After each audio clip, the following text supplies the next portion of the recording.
السلام علیکم دوستو، آج کی اس ویڈیو میں ہم آپ کو 5 مولانا حضرات کے جھوٹ سنائیں گے۔ دوستو، یہ ممبر رسول پر بیٹھ کر انہیں چاہیے تو یہ کہ یہ لوگوں کو قرآن و حدیث سنائیں، لیکن یہ ایسے قصے کہانیاں سناتے ہیں کہ بندہ حیران پریشان رہ جاتا ہے۔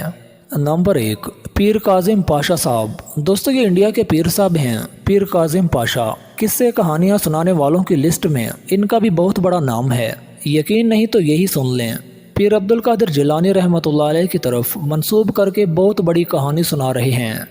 خاندان کے لوگوں نے سحری کی، فجر کی نماز کے بعد آپ کی والدہ، بڑے پیر کی والدہ نے غوث پاک کو دودھ پلانے کی کوشش کی تو غوث پاک منہ پلٹا لیے۔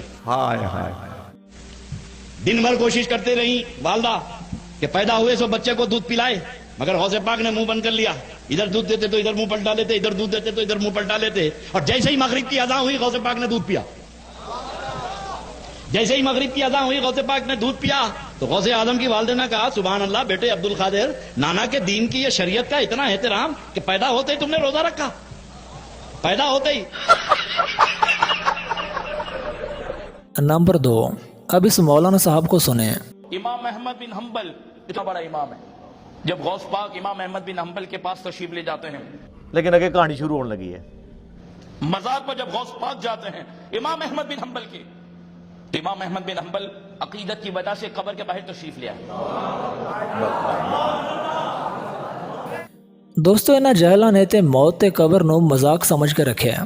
قبر تے انہاں واسطے ایویں آ کے جویں انہاں دے گھر دا کمرہ ہے، جدو چاہے اندر آ گئے، جدو چاہے باہر چلے گئے۔ لیکن یہ تو زبان ہے نا، جیسے چاہو اس کو چلاؤ، لیکن قبر کا پتہ تب چلے گا جب اس میں جائیں گے۔ نمبر 3، دوستو، عیسائیوں کا عقیدہ یہ ہے کہ عیسیٰ اللہ کا بیٹا ہے، نعوذ باللہ۔ یہ پادریوں کا عقیدہ ہے۔ اور مولانا طاہر القادری صاحب کا کیا عقیدہ ہے؟ قادری صاحب کہتے ہیں کہ تم نور و بشر میں جھگڑتے ہو۔ اللہ کے نبی جب عرش سے لامکان کے لیے چلے تو نورانیت کا چولا بھی اتار دیا، بشریت کا چولا بھی اتار دیا تھا۔ پھر خود سوال کرتا ہے کہ جب نور بھی نہیں تھے، بشر بھی نہیں تھے، تو کیا تھے؟ پھر سرائکی کا ایک شعر پڑھتا ہے، ہک ہے یعنی اللہ محمد دونوں ایک ہیں۔ ہک ہے جیڑا ہک کو دو کہے، او کافر تے مشرک ہے۔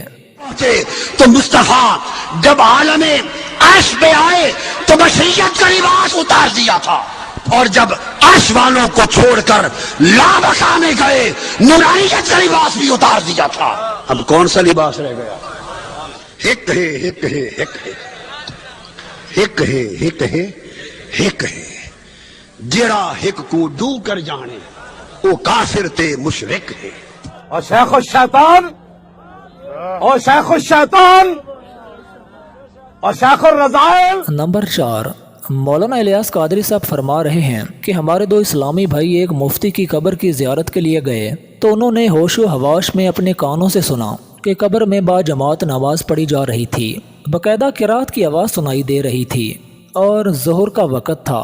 جھوٹ مارتے ہوئے ان کی عقل کنویں میں چلی جاتی ہے۔ ارے مغرب، عشاء، فجر کا نام لیتے تو جھوٹ کے پاؤں بھی ہوتے ہیں۔ وہ واقعہ یوں مجھے ایک ہمارے اسلامی بھائی نے سنایا، ذمہ دار اسلامی بھائی نے، تو انہوں نے وہ بتایا کہ ہم اس وقت مفتی دعوت اسلامی قدس سر السامی کے مزار پر حاضر ہیں، اور ہم دونوں نے بالکل ہوش و حواس میں اپنے کانوں سے سنا کہ اندر میں با جماعت نماز پڑھی جا رہی ہے۔ اے دو کہانی باز ہو، ایسے کبھی نہیں ہوتا میرے بھائی۔ اندر میں نماز پڑھی جا رہی ہے، باقاعدہ قرات سنائی گئی ہم کو، ظہر کا وقت آؤ، ظہر کا وقت آؤ، ظہر کا وقت آؤ، ظہر کا وقت آؤ۔ نمبر 5، اب امین قادری صاحب کو سنیں۔ دوستو، ان جاہلوں نے تو اللہ کو پیچھے ہی چھوڑ دیا ہے، ان کے لیے سب کچھ ان کا پیر ہی ہے۔